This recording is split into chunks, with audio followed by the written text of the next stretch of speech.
triads. I'll show you how you can use all triads on strings A, D, G, these ones here.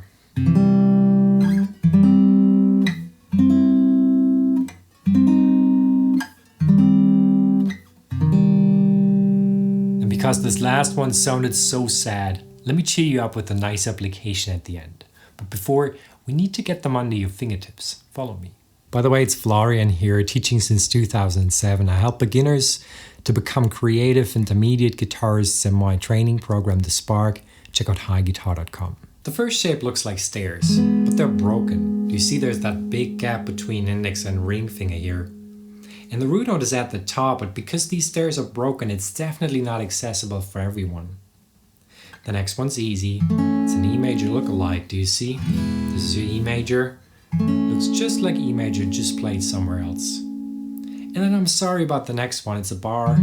Well, not really a bar. It's 1/3 of a bar, but you only need that first section of the index finger. Still, it could be challenging for someone. And I'm back to the stairs. Now let's see what minor has to offer. It's again the stairs, but they're badly broken between middle finger and pinky this time. Again, the root note is at the top. The next one's easy. It's an E minor lookalike. Well, almost. If you compare it to the E minor, we just need to replace the open G string and fret it with the index. And then sorry again, it's the bar again, but this one's easier.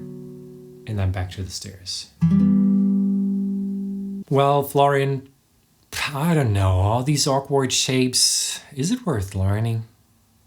110%. Look, it's like asking, is it worth learning the ABC? Triads are easily comparable to learning the numbers. They're essential, they're worth learning, absolutely. And you can make amazing music using them. Listen to this application.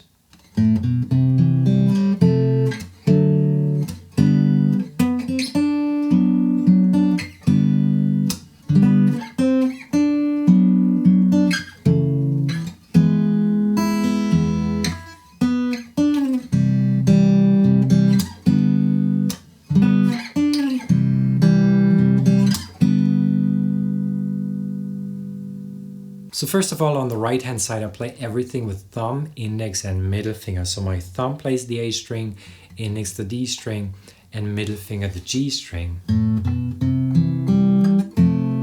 And then for a nice smooth chord transition here, what I do is in between chords, I touch all strings again with my thumb, index and middle finger to mute these strings so that I can then move over smoothly from F to D, for example. You could even hit the strings a bit harder to get that click sound. And then the melody I play with the middle finger on the right hand side. And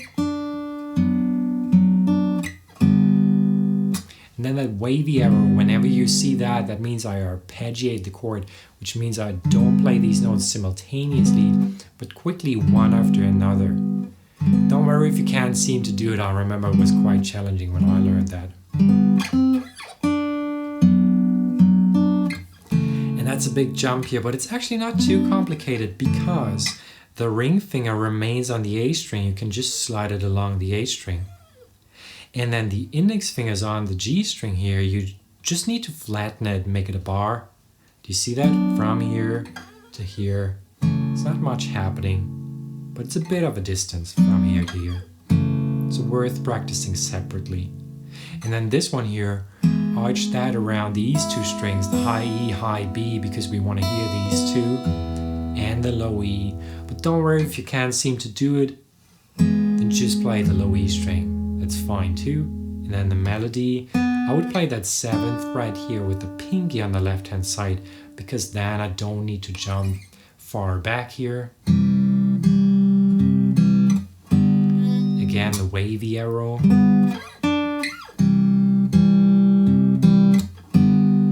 And I have more for you. Look, I know you want to learn this instrument. Yeah, otherwise you wouldn't be here, right?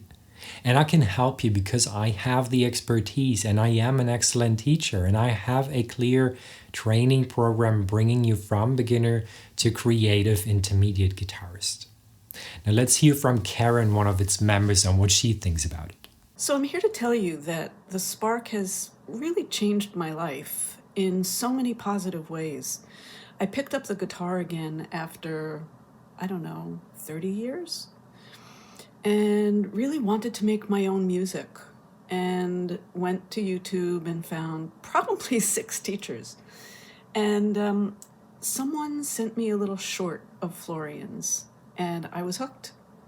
And when he announced that he was doing the Spark, I thought, I'm going to focus on this one teacher. And I am so, so glad that I did. I feel like a much more competent player.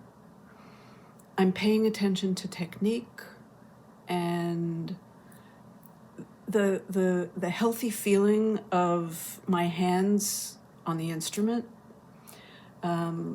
I don't like recording videos, and I record videos and I get feedback that is remarkable. I mean, Florian's able to pick up really small things that when he gives you a tip in the kindest way, making that little adjustment really makes a big difference. And so if you're on the fence about doing the Spark, get off the fence, hop in.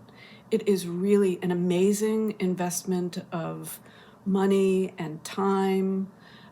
You're part of a community and you're watching people grow and change, and that's really inspiring.